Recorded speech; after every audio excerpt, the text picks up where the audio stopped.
Good morning, everyone. Good morning. My name is Shandera Dawson, and I am the Administrative Assistant to Southfield Police Chief Elvin Barron. And on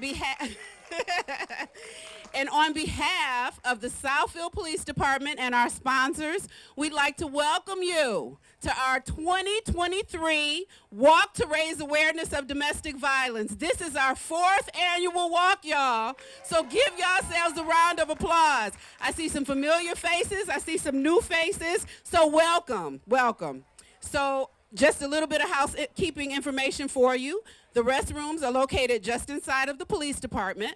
And if you have any questions, need assistance, please feel free to ask any of our fine Southfield police officers, any of our fine city personnel, including myself. We'll be happy to assist you.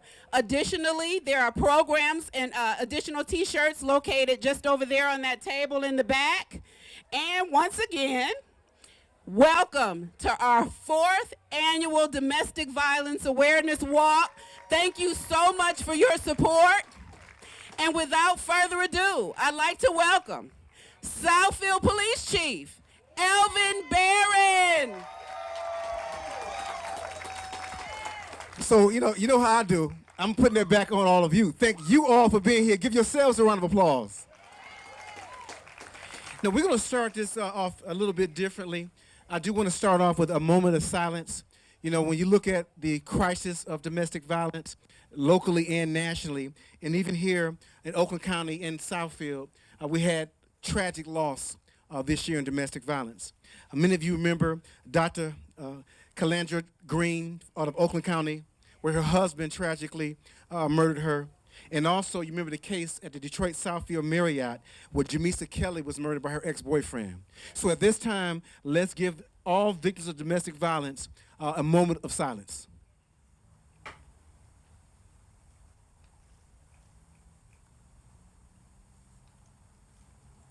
Thank you. So I'm going to start off our program. Many of you already have a program. Please join me. We're going to go over the Survivor Song. Written by an unknown survivor of domestic violence. I have been victimized. I was in a fight that was not a fair fight. I did not ask for the fight. I lost. There is no shame in losing such fights. I have reached the stage of survivor, and I am no longer a slave of victim status. I look back with sadness rather than hate. I look forward with hope rather than despair. I may never forget, but I need not constantly remember. I was a victim. I am a survivor. So there's a number of people that I want to thank before we get to the list of speakers who helped bring this all together. Certainly want to start off with our signature sponsor from Huntington Bank, the president, Mr. Gary Torgo, who always comes through for us. Those T-shirts that you're all wearing, that comes from Mr. Gary Torgo with his generous donation every year to this cause. So give Mr. Gary Torgo a round of applause. As always, the team that I put together with the City of Southfield Police Department, you know, these two deputy chiefs that sit here, both Deputy Chief Aaron Hughley, Deputy Chief Jeff Jagelski, you know, the police chief, although I'm the face of this organization, I can't do this alone. This job is not easy. So these two deputy chiefs help move that program forward. Give them a round of applause. Also, the organizer, Sergeant Teresa Young. Sergeant Young, soon to be Lieutenant Young, is here. She give her a round of applause. There she is over there. So looking at the partners, the immediate partners for the committee, we're going to start off with Ms. Margaret Hall of the Southfield Domestic Violence Group. Also, our Chief Judge for 46th District Court, Chief Judge Sheila Johnson.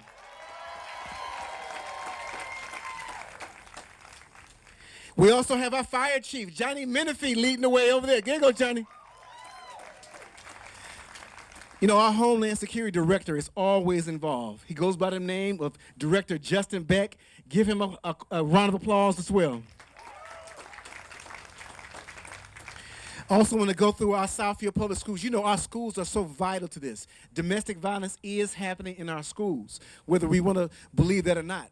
those things continue to happen. But it's the organization, it's the school resource officers, it's the school administration to help us curtail those issues. So give Dr. Jennifer Martin Green a round of applause.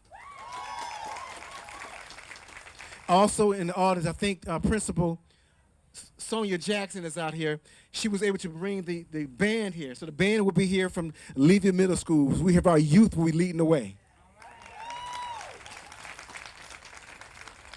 We have the Southfield Community Anti-Drug Coalition under, where's he at? Roger Gooseby. Where Roger at? There we go. As you see these fine Corvettes lined up, you know, the Roadmaster Vet Club continue to be a sponsor. When they do their annual Roadmasters events, they always find a way to donate to this cause. So President Rick Williams, give him a round of applause. From our Chaldean American Chamber of Commerce. Where's Sharky at? Sharky! There you go. So Sharky was very instrumental in the billboard. Many of you saw the billboard that was on display off the freeway. Sharky did help coordinate that with us. We also want to acknowledge Hanny Miyu from the United Wholesale Foods to help donate for our snacks and water for all of your delight. So give them a round of applause. We have Mr. Willie Bell. Mr. Bell, please stand and be recognized. We have Mr. Willie Bell from Family Assistance for Renaissance Men. He puts a lot of work into the community to make sure our youth have the resources they need to get out of trouble they have gotten themselves into. And that's a lot of work that Mr. Bell does that often goes unrecognized. So, Mr. Bell, thank you for what you've always done. Our Haven is here under the direction of Christine Miller-Canal. She couldn't be here today, but Yvette Brown, who recently took on the role with Haven, former law enforcement, give her a round of applause for stepping up as well. A few more acknowledgments, as we always see. Our mayor, Dr. Kirsten Siver. We have other elected officials here. Allison Bettis for the city clerk. I think I saw Ms. Nancy Banks, our city council member. So a host of folks here to help lead the way for us. It's George Achu is another individual who also brought in plenty of supplies. Give George Achu a round of applause. And as you look over here, we always going to feed you. We're going to always feed y'all. So we got the Southwest Food Solutions over here who brought free food. So make sure you get a hot meal when you get back, or if you don't feel like walking, just have food and hang out here. But give the food truck a round of applause.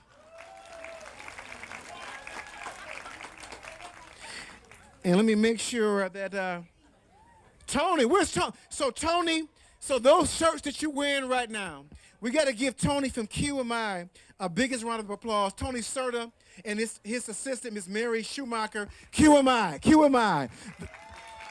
Tony takes a lot of time to make sure the shirts are designed right. He makes sure the colors are right. He makes sure all the sponsors go on the back of our shirts in a very unique fashion. So, Tony, thank you for what you've done. You make this event that much better with all the sea of green out here for this event. Thank you, Tony. And Judge Cynthia Arvant, our 46th District Court. Where's Judge Arvant? The judges are very instrumental in this cause because it's our judges that hold individuals accountable when they commit this awesome crime of domestic violence. Thank you, Judge Arvant, as well. Also, a unit that brings a lot of knowledge to the Southfield Police Department is the Chiefs Advisory Board, Chiefs Chaplains. Please stand and be recognized. The Chiefs Advisory Board and Chiefs Chaplains of Southfield. Be recognized. Be recognized. You know, they do so much for us. We're going to invite you all. This domestic violence, we're going to move forward. This is going to evolve. November 8th at 5:30 in the pavilion, we're going to be holding a community forum based on domestic violence awareness. So be there. We're going to have more information to come. PG is working on that, and we're going to get flyers out there. But again, November 8th, this conversation will continue in more elaborate fashion. To give PG a round of applause for organizing that. And then the drones are here to capture this. The drones are here. Mr. Darrell Brigham from the schools. So thank you for our drones. Again, getting our youth involved in this matter. So we're going to move right on to the program because I want to make sure we acknowledge, again, our city. and get right to it. Without further ado, Dr. Kenton Siver. Good morning, everyone. Good morning, everyone. All right. Are you ready to walk? Okay, so the chief always asks me to do a little overview of what's happening, and I appreciate all of your being here because you're saying by your presence that domestic violence is not appropriate. When you look at the city, unfortunately, and it's not just a Southfield problem, it's worldwide, but honestly and sadly, domestic violence is the #1 crime in Southfield. And I just have some random thoughts.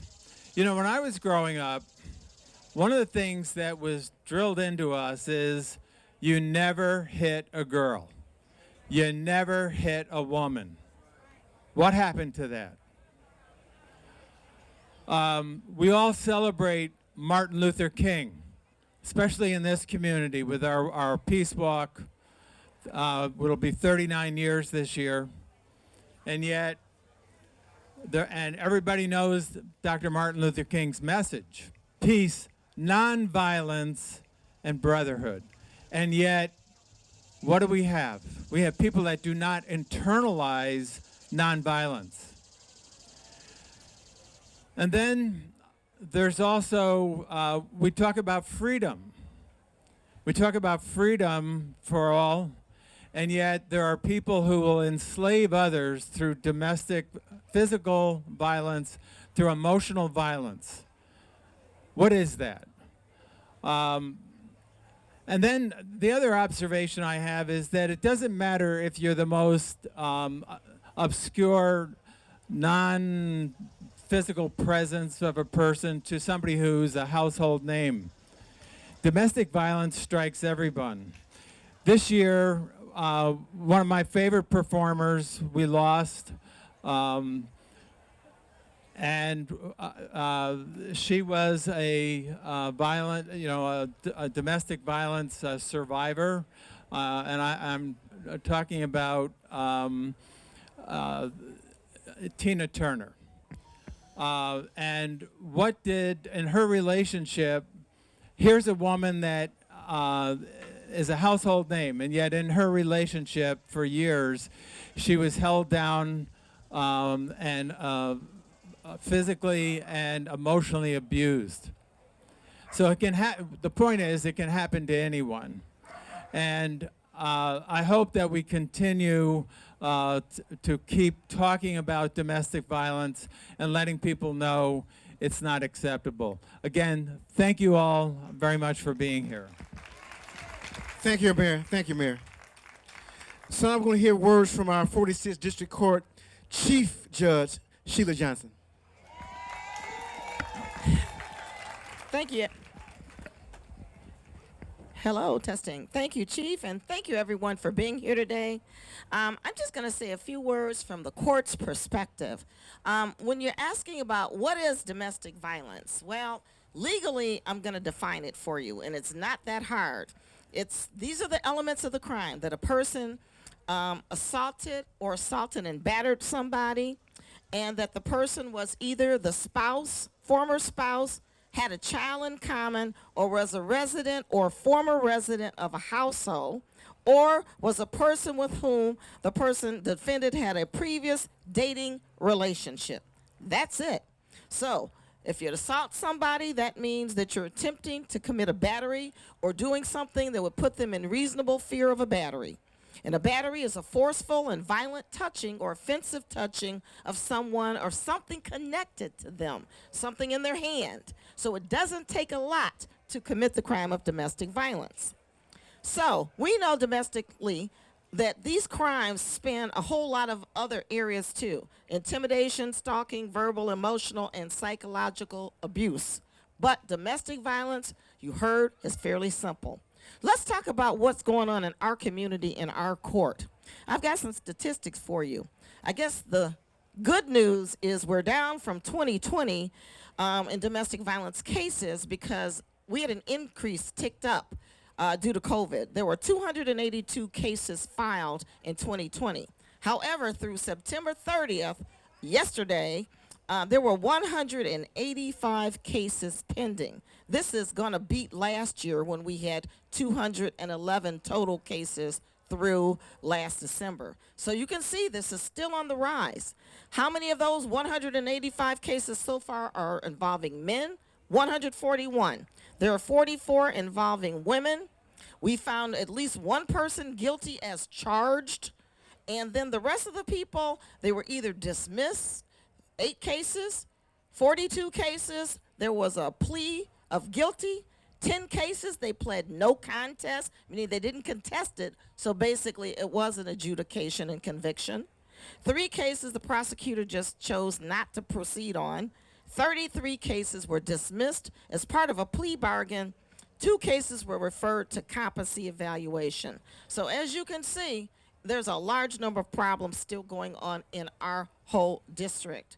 And I'd just like to say that the court is aware and understands the depth of the problem here. We've taken steps to add swift resolution to these type of domestic violence cases. We penalize abusers when appropriate, but we do things to help rehabilitate, such as we work with the police department and respond to them with these assessments that they give us, and we use that for arraignments. We set fast-track arraignments and pretrials. We use 52-week programs to help people rehabilitate themselves. We implement reviews with the judges so that we don't lose track of these cases.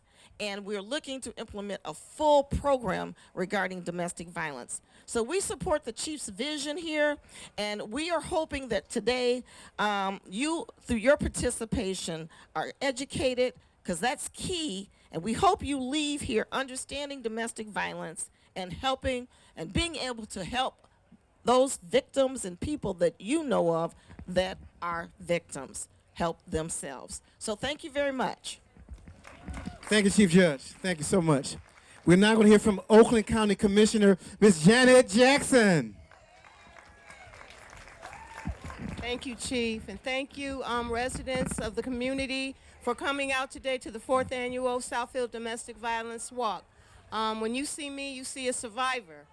I am a survivor of domestic violence, and if it wasn't for this community, my family would not have been able to overcome the issue. I am glad to see, because that was years ago, but I'm glad to see now that we have a police chief and a city that is tackling this problem head on. Our police department operates under a community harms model that really focuses on quality of life issues like substance abuse, mental health, and domestic violence. And this walk is a showcase of the fight that we have against this problem. In Oakland County, we have 2 health service agencies that really address this crime and help people out of this crime, as I'm being triggered myself today, even being part of this program. And I'm sure there are many of you out here who have survived domestic violence, some form or part of it themselves.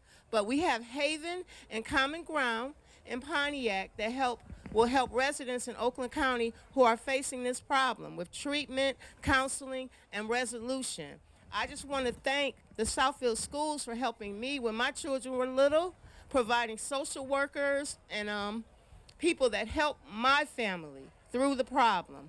Oakland County Sheriff's Office, Michael Burchard, they also have instituted a form of community policing where mental health officers are dispatched to crime scenes to help assess the situations to see if anyone there needs mental help in regards to the situation. So we are truly fighting this crime at the ground level.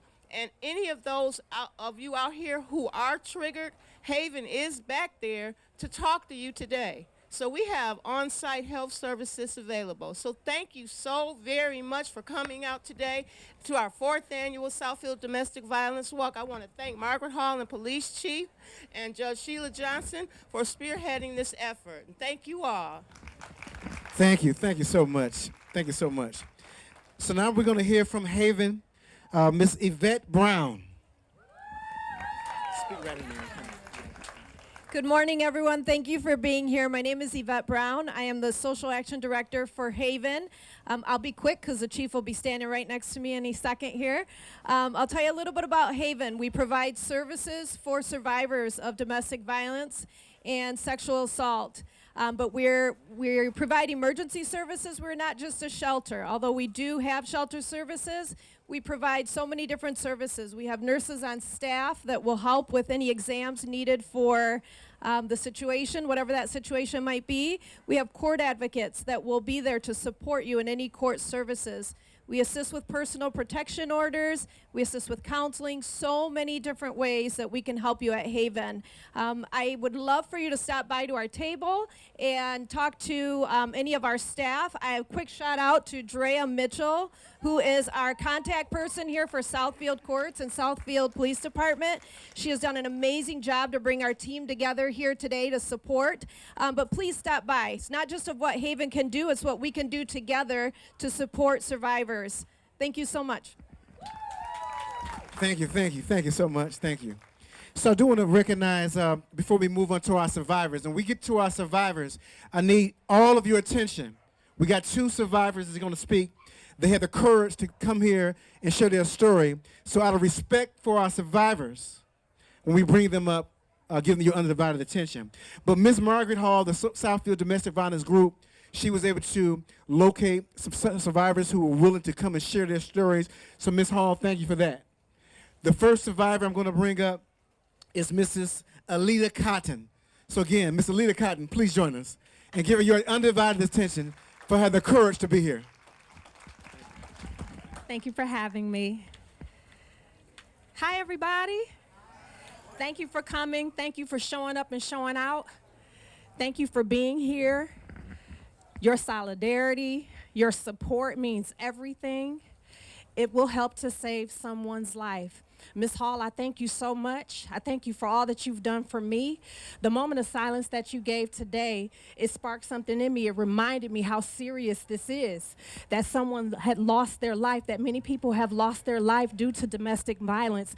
And this is important. And you all being here and showing up is everything to anybody out there that is suffering and may not know that they are suffering. So I thank you.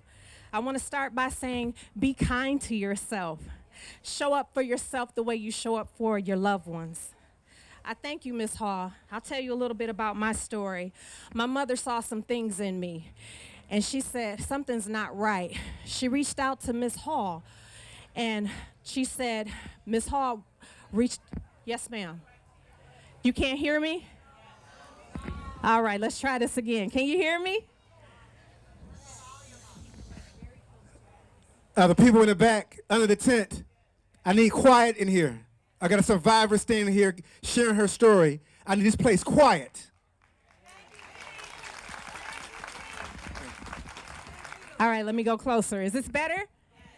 All right, thank you all for being here. I can't tell you enough how important it is for you all to stand here and for the resources that are out here to show people that we are aware of what's going on, and we're making a stand today, and what we're showing that it has to stop. So thank you for your efforts. Ms. Hall, I thank you and I appreciate you because you stepped in at a time that I didn't even know that I was dealing with the type of violence. I never recognized it. And some of us have normalized these things in our lives, that yelling and screaming is just something that happens in relationships. But that's not necessarily true. I learned so much being a part of your organization, and you embraced me. My mother saw something in me, and she recognized that and reached out to Ms. Hall. Ms. Hall then reached out to me because I would not have reached out to her.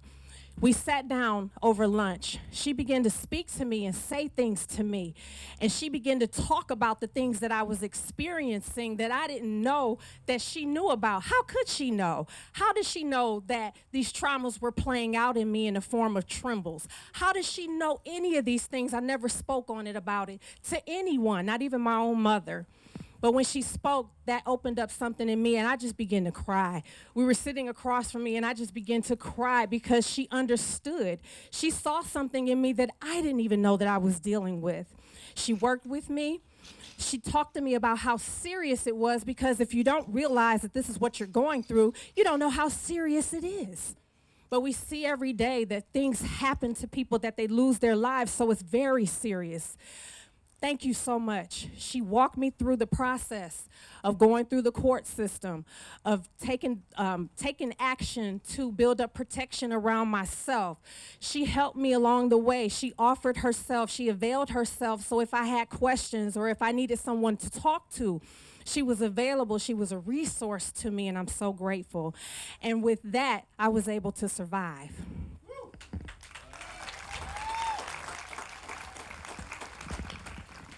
I got past that. And a few years later, I found myself in another relationship.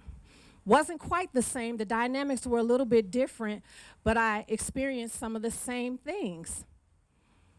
How did that happen? After what I learned, how did that happen? I got past that. I survived. Then I started to look inward. What's going on? How am I making these choices? Why am I here again? How did this happen again? So I started to challenge my pattern.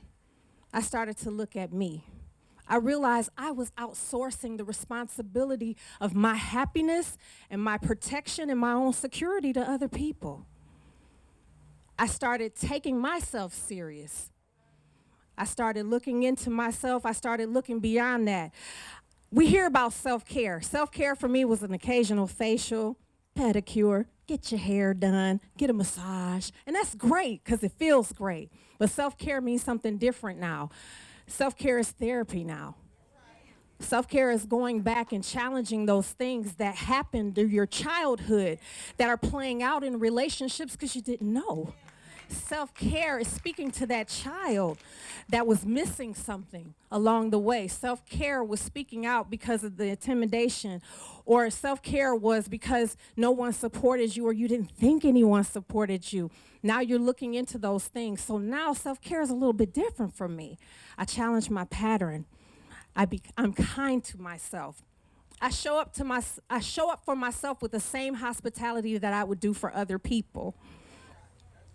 And it makes a difference, like in the smallest way. I have a son, and sometimes when he would go and spend time with his family members, that would be time for me, for myself. And every day, I would make sure that he would eat the right thing. Okay, you got to get a green vegetable. You got to do this. And the times that I was sending him away, I was just like, okay, the pressure is off. I can have popcorn and we can be okay. And that's how I would treat the situation. But I had to look at that, because the way I showed up for my son and ensured that he needed that spinach, I needed it too. And I wasn't giving it to myself. So when I say, when you challenge your pattern, I challenge, why did I say that? Why did I let that happen? I started challenging everything and standing up for myself. And it wasn't just in a relationship. Now you standing up for yourself and raising your standards even with your family members, even in your place of work, with everything around you. It means so much and it's important. People have lost their lives because they did not do this, because they did not know that they had the support here. So what you're doing today is beyond what I can't tell you how important it is, and how grateful I am for the city of Southfield to stand up and challenge domestic violence and to make a stance and to say no more. Thank you so much for all that you do. I was trying to be kind to myself, and I wrote a few things down because I didn't want to go back and say, oh, I should have said. But thank you again. I just want to encourage you all to continue to be kind to yourself. You never know what doing that will do for you. And I'll just share something just within the past year or so. I used to sing in the choir when I was a child and I grew up, and the last time was probably high school since I ever auditioned for anything. But being kind to myself and showing up to myself and taking a chance on myself, you never know what those doors will do or how those doors will open for you, or where you'll meet people who will fertilize the soil that will help you to grow you. So I'm grateful. But just last year, I took a chance on myself and I auditioned. And my son and I wound up on the stage just this past April in Detroit, on Broadway in Detroit. How did that happen? You never know where these things will go. A mistake that I made maybe 14 years ago had become a business. Who knew? But when you sit there and you allow God to take over and to help you, when you start focusing and prioritizing you the way that you should, then things happen. Doors start to open for you. Then you realize how important it is to invest in yourself and to protect yourself and to help others. So I thank you again. I can't thank you enough for showing up for me, for showing up for God's people. The way that you do for others is what I hope to do. The business that I have established is my ministry. It's my way of serving God's people. And I'm God's people too. I love you all and thank you so much. Outstanding. Give another round of applause.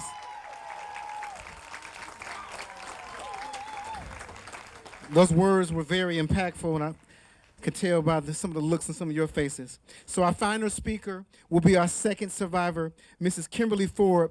Please give her a round of applause. Good morning, everyone. Thank you for coming out today. How can I follow a leader? I cannot follow you now. Leader's not even listening to me. See, I can't follow her. I want to thank Margaret, because Margaret has been there for me for a long, long time. It's been over 30 years. So you can consider me what the dictionary now calls a long hauler, but a long hauler to Margaret Hall. I want to thank the police chief for being here today, because without you guys, you really don't understand. You hear all the negative about the police, but the police officers that worked with me in the past have been my savior. They were like the father that I did not have. And no, I don't have daddy issues, but they listened, and they guided me, and they showed me things, as Alita said, that you didn't see in yourself. So I have nothing negative to say towards the police officers. One thing I will say, when you see it coming, get out. It's not going to change. You can't change it. One of the reasons why I'm here today, not because I am a public speaker, because I hate public speaking and I'm nervous right now, but I have a sister in Israel that's about a year younger than me, who just died 2019 from domestic violence. She thought she could save her husband, who had a mental illness. You cannot save them. Whatever their condition is, if they don't want to get help, they will not get help. And it's up to you. So I don't consider myself a survivor. I consider myself to be a resilient warrior, because I had to be resilient because I have 5 kids that I had to take care of. 4 from birth, and 1 was a bonus child. One of my ex-husband child, who he was placed in foster care, and I went and got him out.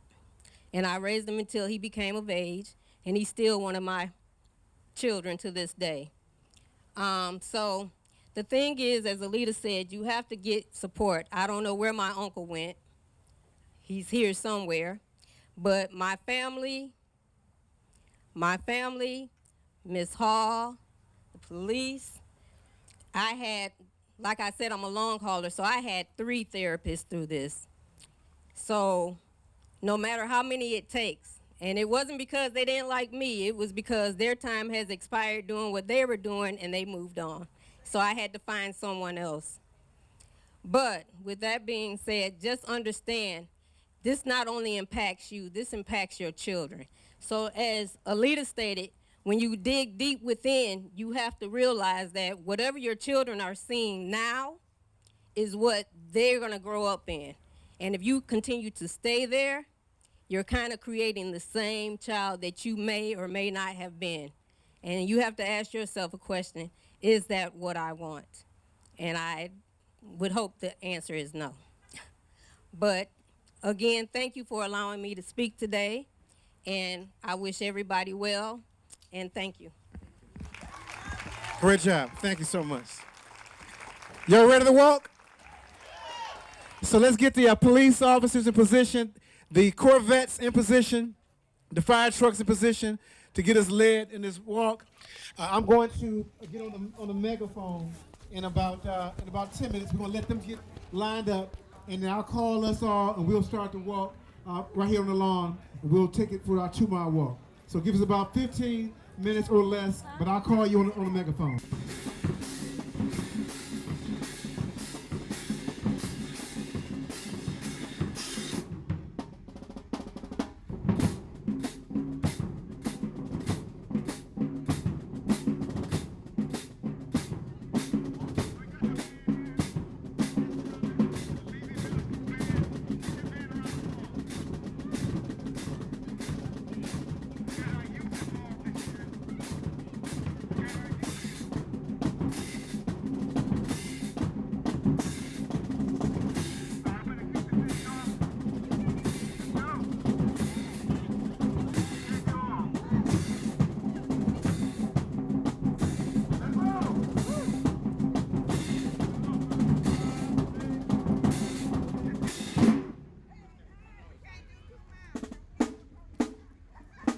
Got a band here.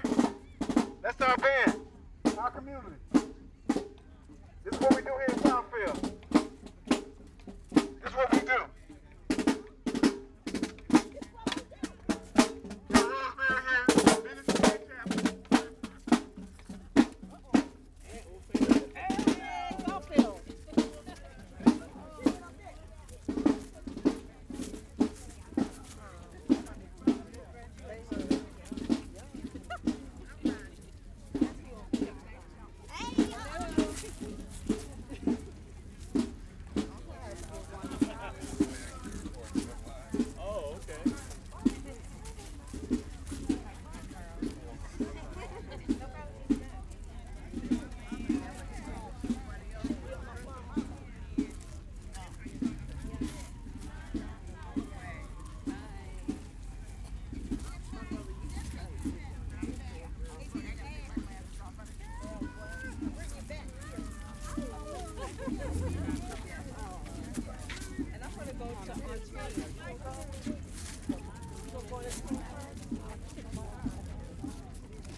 Okay, yes.